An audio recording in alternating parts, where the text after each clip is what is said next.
ಏನಾಗಿದೆ ಮಾಳವಿಕಾ, ದೇವಿ ಈಗ ಸಂಪೂರ್ಣವಾಗಿ ಅಸಹಾಯಕಳಾಗಿದ್ದಾಳೆ. ಈಗ ನಾವು 9ನೇ ವಸ್ತುವನ್ನು ಪಡೆಯುವ ಸಮಯ ಬಂದಿದೆ.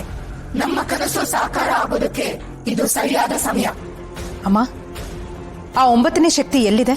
ಅದು ನಮ್ಮ ಕೈಗೆ ಸಿಕ್ಕಿದ ಕೂಡಲೇ ಆ ದೇವಿಯ ಶಕ್ತಿ ಪೂರ್ತಿಯಾಗಿ ನಶಿಸಿ ಹೋಗುತ್ತೆ ಅಲ್ವಾ? ಹೌದು, ಆ ವಸ್ತು ಇರುವುದು ದುರ್ಗಾ ಹುಡುಗರ ದೇವಸ್ಥಾನದಲ್ಲಿ.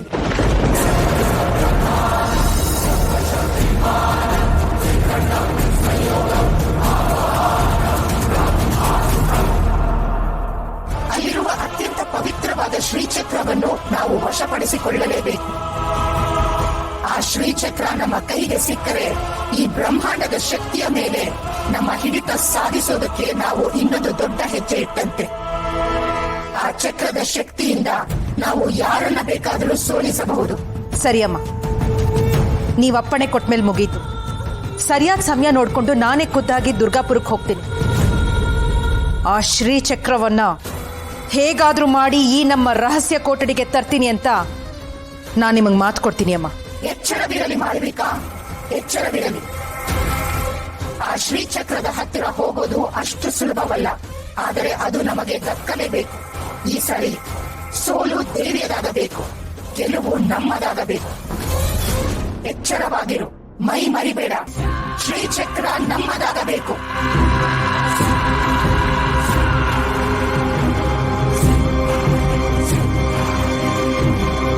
ಶ್ರೀಚಕ್ರ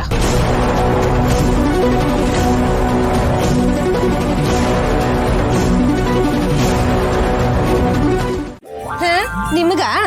ನನಗೇನೆ ಮತ್ತಿನ್ನೇನು? ನಿದ್ದಲ್ಲಿ ಗಟ್ಟಿಯಾಗಿ ತಪ್ಕೊಂಡಿದ್ ನೀನು ಅಲ್ಲ, ತಪ್ಕೊಳಕ್ ನಾನೇ ಸಿಕ್ಕಿದ್ನ. ಅಂದ್ರೆ ನಾನ್ ತಪ್ಕೊಂಡಿದ್ದು ನಿಮಗ್ ಗೊತ್ತಿತ್ತಾ? ಬಾಸು, ಆಯಸ್ಕಾಂತ ತರ ಗಟ್ಟಿಯಾಗಿ ತಪ್ಕೊಂಡಿದ್ದು ನೀವು, ನಾನಲ್ಲ. ಓಹ್, ನಾನ್ ಮ್ಯಾಗ್ನೆಟ್, ಇವಳು ಕಬ್ಬಣ ಅಂಟ್ಕೊಳ್ಳೋದಕ್ಕೆ. ಬಾಸು, ನೀವ್ ಸುಮ್ನೆ ಮಾತ್ ಮರ್ಸ್ಬೇಡಿ. ನನಗೆ ಎಷ್ಟು ಜೋರಾಗಿ ಹೊಡ್ಕೋತಿದೆ ಗೊತ್ತಾ? ನೋಡಿ, ಅಲ್ಲೇ ನಿಂತ್ಕೋ. ಅದು ಗಾಬ್ರಿಲಿ ನಾನು ಎದೆ ಎಷ್ಟು ಜೋರಾಗಿ ಹೊಡ್ಕೋತಿದೆ ಅಂತ ಹೇಳೋದಕ್ ಬಂದೆ ಅಷ್ಟೇ. ಅದೆಲ್ಲ ಬಿಡು. ಅವ ಇಲ್ಲಿ ನನ್ ಪೆನ್ ಓದ್ತಾ ಇದೆ, ನಿಂಗೆ ಅದ್ರ ಚಿಂತೆ ಇಲ್ಲ. ಹಾ, ಉಪ್ಪಿನಕಾಯಿ ತಿಂದವನು ಉಲ್ಟಾ ಹೊಡೆದ್ನಂತೆ. ಹಾಗಾಯ್ತು ನಿಮ್ ಕತೆ. ನನ್ ಪಾಡಿಗೆ ಆರಾಮಾಗಿ ಮಲ್ಕೊಂಡಿದ್ದೆ, ನೀವೇ ಬಂದ ನನ್ನ ಅನ್ಕೊಂಡಿದ್ದು. ನಾನಲ್ಲ, ನೀನೇ ಬಂದಿದ್ದು. ಬಾಸು, ಚಳಿ ಇದೆ ಅಂತ ನೀವೇ ಬಂದ್ರೋ ಅಥವಾ ಮೈ ಮರ್ತ್ ಬಂದ್ರೋ ನನಗೆ ಗೊತ್ತಿಲ್ಲ. ನಾನ್ ಆರಾಮಾಗಿ ನಿದ್ದೆ ಮಾಡ್ತಿದ್ದೆ. ಕಣ್ಬಿಟ್ಟು ನೋಡಿದ್ರೆ ಗಡ್ಡದ ದೆವ್ವ ತರ ಕಾಣಿಸ್ಕೊಂಡ್ರಿ. ನಂಗೆ ಎಷ್ಟು ಭಯ ಆಯ್ತು ಗೊತ್ತಾ ಬಾಸು? ಏನ ಗಡ್ಡದ ದೆವ್ವನ? ನಾನಾ? ಅದ್ ನೀನೇ ಬಂದು ನಾನು ತಪ್ಕೊಂಡಿದ್ದು. ಬಾಸು, ನೀನ್ ನನ್ನ ತಪ್ಕೊಂಡಿದ್ದು. ನಾನಾ? ಸರಿ ಆಯ್ತು, ನಾನೇ ಅಂತ ಇಟ್ಕೊಳ್ಳೋಣ. ಅಲ್ಲ, ನಾನೇ ನಿನ್ನ ತಪ್ಕೊಂಡಿದ್ರೆ ನೀನ್ ಎದ್ದೋಗ್ಬೋದಿತ್ತು ತಾನೆ, ಅಥವಾ ನನ್ನ ಹೊಡೆದು ಏಳಿಸ್ಬೋದಿತ್ತಲ್ವಾ? ಅದನ್ ಬಿಟ್ಟು ಮೌನಂ ಸಮ್ಮತಿ ಲಕ್ಷಣಂ ಅನ್ನೋ ತರ ಮಲ್ಗಿದ್ರೆ ನಾನೇನ್ ಮಾಡ್ಲಿ? ಅಯ್ಯೋ ಅಯ್ಯೋ ಅಯ್ಯೋ, ಮೌನಂ ಸಮ್ಮತಿ ಲಕ್ಷಣಮ್ಮ. ಬಾಸು, ನೀವ್ ಜಾಸ್ತಿ ಮಾತಾಡ್ತಿದ್ದೀರಾ. ಅಲ್ಲ ಬಾಸು, ಮಲ್ಕೊಳ್ಳುವಾಗ ಯಾರ್ ಬಂದು ತಪ್ಕೊಳ್ತಾರೆ ಅಂತ ಹೇಗ್ ಗೊತ್ತಾಗುತ್ತೆ? ನಾನು ಪುಟ್ ಮೇಡಮ್ ತಪ್ಕೊಂಡ್ಲು ಅಂತ ಅನ್ಕೊಂಡು ಸುಮ್ನೆ ಅದೇ. ಏನು ಹಿತ ಅನ್ಕೊಂಡ್ಯಾ? 6 ಅಡಿ ಇರೋ ನಾನೆಲ್ಲಿ, 1.5 ಅಡಿ ಇರೋ ಹಿತ ಎಲ್ಲಿ? ಸುಮ್ನೆ ಲಾಜಿಕ್ ಇದೆ ಅಲ್ಲ, ಮಾತಾಡ್ಬೇಡ. ಲಾಜಿಕ್ ಅಂತೆ ಲಾಜಿಕ್. ನಿದ್ದೆ ಮಾಡೋದ್ ಬಿಟ್ಟು ಸ್ಕೇಲ್ ತಗೊಂಡು ಎತ್ತರ ಎಳಿಯೋದಕ್ ಬರ್ಲಾ ನಾನು? ಆಯ್ತು, ಕಿರ್ಚ್ಬೇಡ. ಆಯ್ತು, ಒಂದ್ ಕೆಲಸ ಮಾಡೋಣ. ಇನ್ಮೇಲೆ ಬೆಡ್ ಮಧ್ಯೆ ಒಂದು ಲೈನ್ ಎಳೆಯೋಣ.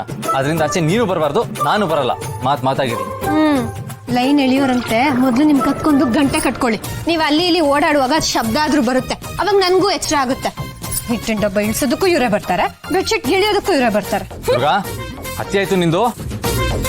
ಸರಿ, ಇನ್ಮೇಲೆ ಮಲ್ಗೋಕ್ಕಿಂತ ಮುಂಚೆ ನೀನು 1 ಮೀಟರ್ ದೂರ ಇರ್ಬೇಕು. ಮೀಟರ್ ಅಲ್ಲ, ಬೇಕಾದ್ರೆ ಕಿಲೋಮೀಟರ್ ದೂರ ಇರ್ತೀನಿ ನಾನು. ಬೆಳಗ್ಗೆ ಎದ್ದು ಮಾಡೋದಕ್ಕೆ ನಂಗೆ ಸಿಕ್ಕಾಪಟ್ಟೆ ಕೆಲಸ ಇದೆ. ನಿಮ್ ಜೊತೆ ಜಗಳ ಮಾಡ್ಕೊಂಡು ಕುತ್ಕೊಳ್ಳೋಕೆ ನಂಗೆ ಟೈಮ್ ಇಲ್ಲ. ಬರ್ತೀನಿ. ಆಯ್ತು, ಹೋಗು.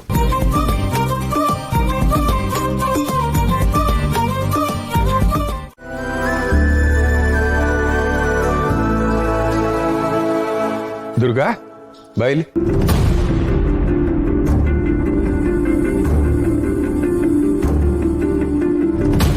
ಮಾಯಾ, ದುರ್ಗಾ, ನಿಮಗಿಬ್ಬರಿಗೂ ಒಂದು ವಿಷಯ ಹೇಳಬೇಕಾಯಿತು. ಮಾಳವಿಕಾ ಕೆಲವು ದೇವಸ್ಥಾನಗಳ ಜವಾಬ್ದಾರಿ ತಗೊಂಡಿದ್ದಾಳಲ್ವಾ, ಹಾಗಾಗಿ ಇವತ್ತು ಅವಳು ಆ ದೇವಸ್ಥಾನಗಳಿಗೆ ಭೇಟಿ ಕೊಡೋದಕ್ಕೋಸ್ಕರ ಊರಿಗೆ ಹೋಗಿದ್ದಾಳೆ. ಅವಳು ಇವತ್ತು ಮನೆಯಲ್ಲಿರೋದಿಲ್ಲ. ಸರಿ ಸರ್. ಸರಿ, ನಾನು ವಾಕಿಂಗ್ ಹೋಗಿ ಬರ್ತೀನಿ.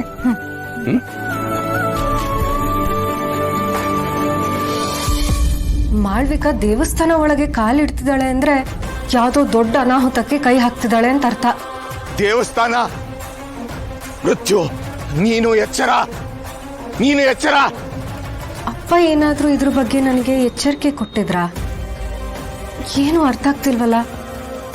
ಮಾಳ್ವಿಕಾ ಯಾಕೆ ಹೋಗಿರ್ಬೋದು? ಸತ್ಯ, ಇನ್ಮೇಲೆ ನೆಮ್ಮದಿ ಆಗಿರ್ಬೋದು. ಮಾಳ್ವಿಕಾ ಮ್ಯಾಮು ಮನೇಲಿಲ್ಲ ಅಂದ್ರೆ ನೆಮ್ಮದಿ. ಆದರೆ ಅವ್ರು ದೇವಸ್ಥಾನಕ್ಕೆ ಯಾಕೆ ಹೋಗಿದ್ದಾರೆ? ಆ ದಿನ ಅವ್ರು ಹೇಳಿದ ಮಾತುಗಳು, ಶಕ್ತಿಗಳು.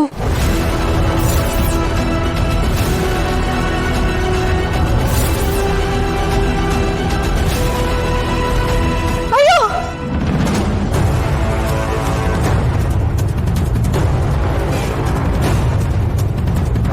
ಮಾಯಾ, ಏನಾಯ್ತು? ಯಾಕೆ ಕೂಕೊಂಡೆ? ಭಯ ಪಟ್ಕೊಂಡಿರೋ ತರ ಕಾಣಿಸ್ತಿದ್ಯಾ? ನನ್ಗೇನೂ ಆಗಿಲ್ಲ. ನೀನ್ ನನ್ನ ವಿಷಯದಲ್ಲಿ ತಲೆ ಹಾಕ್ಬೇಡ. ನಿನ್ ಕೆಲಸ ನೀನ್ ನೋಡ್ಕೋ.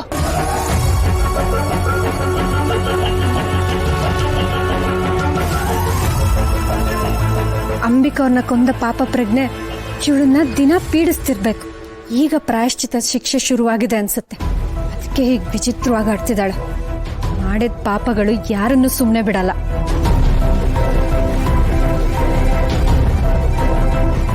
ಇಲ್ಲ ದುರ್ಗಾ, ನೀನ್ ಅನ್ಕೊಂಡಿದ್ ಸತ್ಯ ಅಲ್ಲ. ನನ್ನ ಸಾಯಿಸಿದ್ದು ಮಾಯ ಅಲ್ಲ, ಮಾಳ್ವಿಕಾ. ನನ್ನ ಸಾಯಿಸಿದ್ದು ಮಾಯ ಅಲ್ಲ ಅಂತ ನಿನಗೇನಾದ್ರೂ ಗೊತ್ತಾದ್ರೆ ನೀನ್ ನಿಜವಾದ ಕೊಲೆಗಾರನ ಹುಡ್ಕೊಂಡು ಹೋಗ್ತೀಯ. ಆವಾಗ ನೀನೇನಾದ್ರೂ ಮಾಳ್ವಿಕನ್ ಕೈಗೆ ಸಿಕ್ಕಾಕೊಂಡ್ರೆ ನಿನಗೆ ಅಪಾಯ ತಪ್ಪಿದ್ದಲ್ಲ. ನಿನ್ನ ಕಾಪಾಡ್ಕೊಳ್ಳೋದು ನನ್ನ ಕರ್ತವ್ಯ. ಹಾಗಾಗಿ ಈ ಸತ್ಯ ನನ್ನಲ್ಲೇ ಇರ್ಲಿ, ನಿನಗೆ ಗೊತ್ತಾಗೋದು ಬೇಡ.